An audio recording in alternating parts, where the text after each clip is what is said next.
percaya suami terlalu workaholic, tapi rupa-rupanya buat anak lain. Assalamualaikum. Hai semua. Maaf sebab saya tak tahu nak luah pada siapa. Mungkin di sini platform terbaik untuk saya bagi meringankan beban, serabut fikiran. Maaf juga jika luahan ini terlalu panjang. Tak tahulah macam mana nak tergerak hati ni nak berkongsi, nak minta pendapat, sokongan daripada semua. Saya seorang suri rumah dengan 3 cahaya mata. InsyaAllah, keempat bakal menyusul tak lama lagi. Alhamdulillah, rezeki Allah nak bagi. Walaupun sebenarnya belum betul-betul bersedia. Anak yang kecil baru setahun 6 bulan. Baru-baru ni dapat perkhabaran yang agak sedih buat diri ni. Saya dapat tahu suami dah kahwin lain hampir 4 tahun dah dan dikurniakan seorang cahaya mata perempuan yang telah berusia 2 tahun setengah. Bila saya dengar berita ni, perasaan macam lawak apakah ni? Nasi dah jadi bubur kot. Nak buat apa lagi? Sebenarnya Allah dah bagi petunjuk lebih kurang 2 tahun sebelum semua ni terbongkar, sebelum adanya anak yang ketiga. Semuanya terjadi bila saya cek WhatsApp suami. Terbaca sesuatu yang mengatakan someone ni rupa-rupanya wife dia. Dan satu lagi conversation tertulis bini muda. Rasa kecewa, sedih bila terbaca tu. Allah saja yang tahu. Dunia rasa gelap juga. Betul ke apa yang saya baca masa tu? Scroll juga WhatsApp lain, kok terjumpa conversation dengan someone tu. Tapi tak ada, tak jumpa pun. Try tengok contact number pun, tak jumpa nama tu. Okey, untuk tak keliru, someone tu saya letak nama dia Zima lah. Melalui nama dalam conversation tu, saya kenal orangnya. Pernah jumpa sekali dua. Itu pun dalam 5 tahun lepas. Sumpah lupa dah raut wajah dia. Pernah juga terdetik rasa cemburu masa mula kenal dia. Of course, lebih tinggi, lebih cantik daripada saya. Kulit licin, tak macam saya lah. Ambil masa juga untuk tanya suami. Dalam seminggu macam tu, beranikan diri tanya suami. Masa tengok WhatsApp tu, sempat jugalah screenshot. Tapi bila saya tanya, suami nafikan. Dia cakap sebab kerja menuntut dia bagi tahu klien macam tu. Entahlah. Rasa nak percaya tak percaya tu macam sama banyak. Tapi at last percaya jugalah. Walaupun rasa ragu-ragu tu masih ada. Dalam 2 minggu lepas dapat tahu WhatsApp tu, saya dapat berita berisi anak ketiga. Alhamdulillah, sebab memang dah ditunggu. Dan disebabkan gembira, saya abaikan sajalah apa yang berlaku. Tapi separuh hati dah mula kurang percaya pada suami. Selang beberapa bulan, mungkin sekali lagi Allah nak tunjukkan. Suami tersalah hantar WhatsApp. Ayat daripada WhatsApp tu, bila baca, automatik hati terdetik. Rasa macam betul lah, dia ni dah kahwin lain, siap ada anak lagi. Masa tu tengah breakfast dengan kawan. Yes, kawan siap perasan perubahan air muka dan tanya kenapa. Reply juga WhatsApp suami. Terus tanya, ada anak lain ke? Tapi itulah twist baik dia punya. Cakap anak tu pekerja baru. Cakap tu anak pekerja baru. Tak tahu apa lagi sangat. Gila juga boleh percaya lagi. Tapi macam biasalah, rasa lain macam. Rasa sangsi tu dah mula bertapak di hati. Buat pengetahuan semua, suami saya seorang yang workaholic. Dari mula kahwin lagi. Walaupun masa tu kerja lain bidang. Sebelum tu PJJ di awal perkahwinan. Masa nak bersalin anak first, baru suami resign.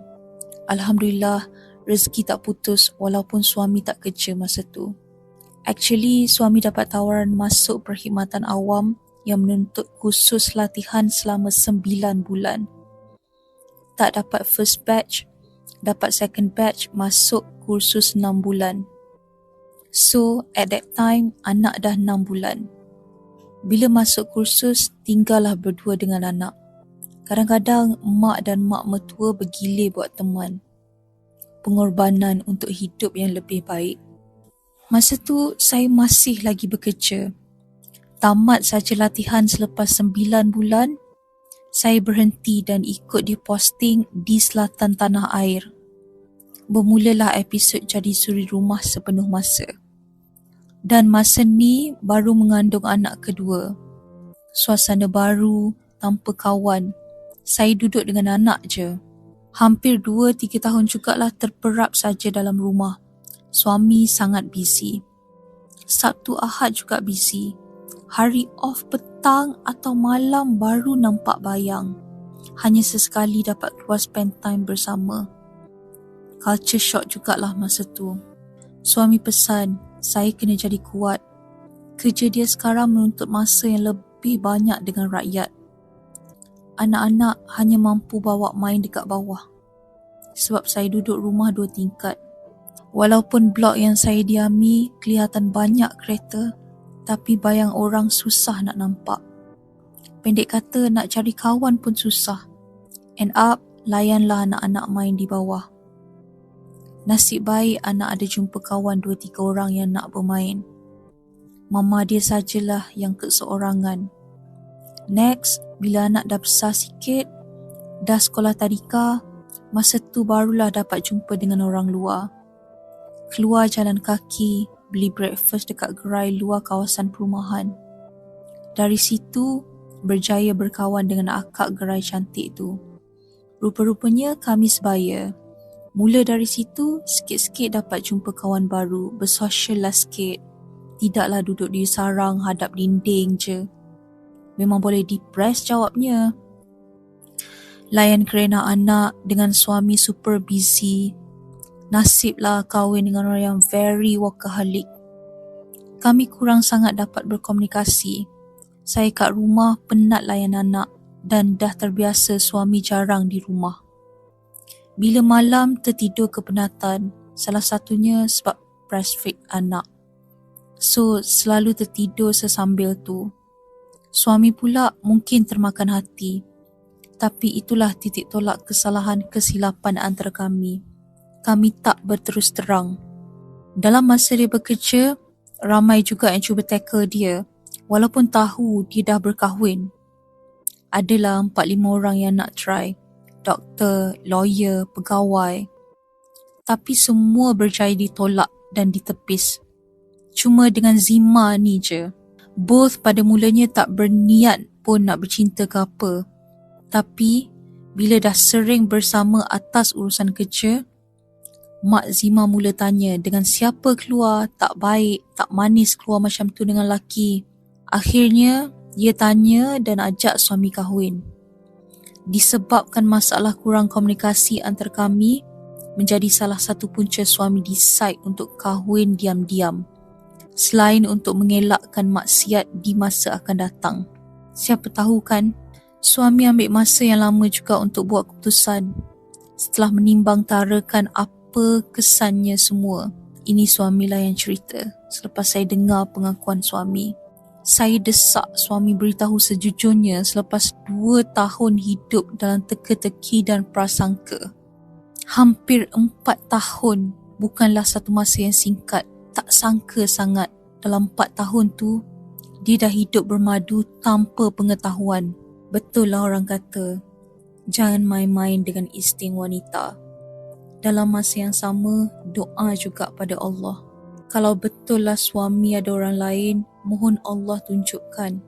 Memang Allah sangat baik, berikan petunjuk tu. Zima sebelum berkahwin, ada juga minta jumpa saya.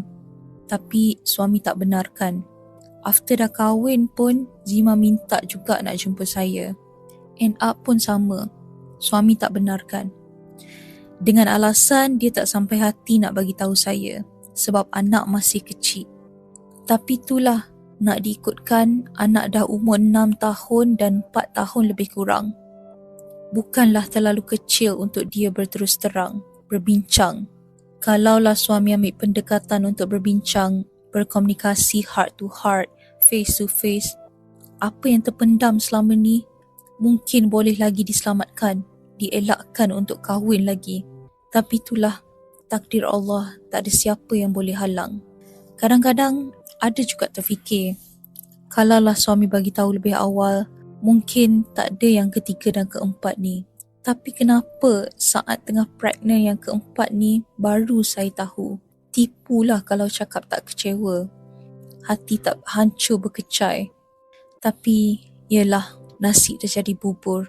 Kalau belum kahwin, masih boleh halang. Tapi ni siap dah kahwin. Siap package ada anak yang boleh berjalan dan bercakap lagi. Apa yang saya boleh buat? Takkanlah nak suruh bercerai. Kesian anak tu. Nak tak nak, saya terpaksa hadap. Terima, belajar untuk reda.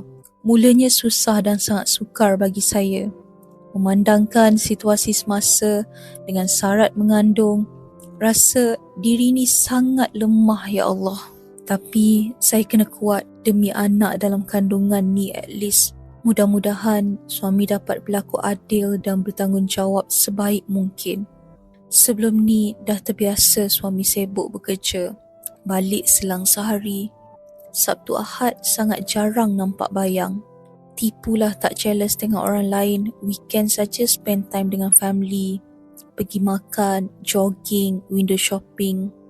Semua tu bikin jealous. Tapi kami tak ada semua tu. Tak pernah lalui semua tu. Terpaksa pujuk hati sendiri. Kalau sempat pun pergi sarapan. Dan dia dah kena bekerja ke office mula.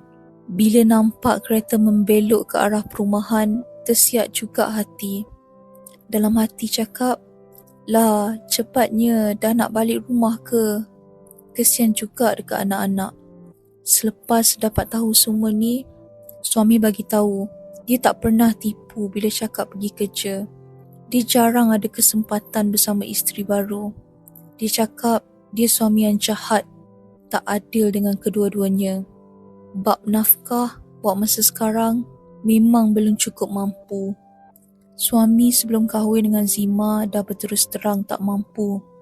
Tapi Zima tak kisah sebab income dia pun lebih besar dari suami. Bila dah kahwin, suami rasa dia jahat sebab tak dapat bagi nafkah selayaknya pada isteri baru. Banyak urusan isteri barunya uruskan sendiri. Doa saya moga suatu hari nanti suami dimurahkan rezeki untuk berlaku adil selayaknya. Sebelum ni pun, sebelum saya tahu yang keadaan yang sebetulnya, giliran isteri baru pun tak berapa adil. Kekangan masa dan kerja. Kebanyakan masanya habis kat kerja. Cuma baru-baru ni lepas saya dapat tahu, baru suami bergilir-gilir. Lagi pula keesokan harinya selepas saya tahu, suami lapor diri di tempat baru dengan jawatan yang kurang sibuk. Jadi bermulalah episod satu malam sini, satu malam sana. Bila pertama kali nak bergilir ni, awkwardnya saya rasa. Yelah, sebelum ni tahu dia tak balik sebab kerja. Tapi tiba-tiba tahu dia tak balik sebab giliran rumah sana. Gila tak janggal? Rasa macam tak rela dan tak nak lepaskan dia juga. Tipulah kalau tak terfikir, tak terbayang suami bersama orang lain. Dalam kepala ni, macam-macam fikir. Jenuh nak tik giliran siapa hari ni. Ingatkan, bila dah ada masa, bolehlah habiskan masa bersama. Tapi realitinya kena bergilir-gilir juga. Tetap sama. Tak ada apa yang berubah. Rindu tak habis lagi nak borak, nak luah perasaan. Tapi itulah yang kena hadap. Lagi pula, buat masa ni dia bertukar kerja di daerah lain. Jadi berulang-alik dari rumah. Kami belum dapat pindah ke daerah tu sebab ketiadaan rumah kosong. Kesian juga dia penat. Tapi ini masalah yang dia wujudkan. Tapi saya tak tahu macam mana saya boleh reda dengan cepat. Takkan nak suruh cerai pula kan? Tak tahu apa lagi boleh buat. Selain belajar menerima dan reda. Dahlah tengah berbadan dua. Kalau tak kuat memang tak tahu apa jadi. Minta juga untuk dilepaskan. Tapi dia cakap hanya maut yang boleh memisahkan. Entahlah. Maafkan mungkin boleh. Tapi parut luka tu tetap ada. Doakan saya kuat hadapi semua ni. Pengajarannya, bila dah kahwin ni, carilah masa untuk komunikasi. Face to face, heart to heart. Jangan pendam semuanya seorang diri. Suami pendam, isteri pendam. Bila nasi dah jadi bubur, apa pun tak boleh dah. Ada masalah, bawa bincang, sebaiknya cari jalan penyelesaian. Nak cakap ni silap dia 100% pun tak boleh. Sebab saya pun ada silap dan ada khilaf tersendiri. Nak cakap Zima perampas pun tak boleh juga. Tapi kalau bertepuk sebelah tangan tak jadi juga kan? Kalau suami tak ada hati kat Zima, masa kan boleh berkahwin? Buat masa ni, saya cuba belajar untuk reda, terima takdir, qada dan qadarnya. Pasti ada hikmah tersembunyi di sebalik semua ni. Kalau korang ada dalam kasut saya, apa yang korang akan melakukan? Buat masa ni, hanya mak mertua saja yang tahu. Tapi bila dalam phone dengan mak mertua, dia tak tanya apa-apa. Mungkin tak nak tambah kesedihan di hati. Tak tahulah macam mana keadaannya bila semua orang yang saya sayangi tahu. Buat masa ni, cukuplah hanya kami sekeluarga kecil yang tahu. Biar masa yang menentukan semuanya.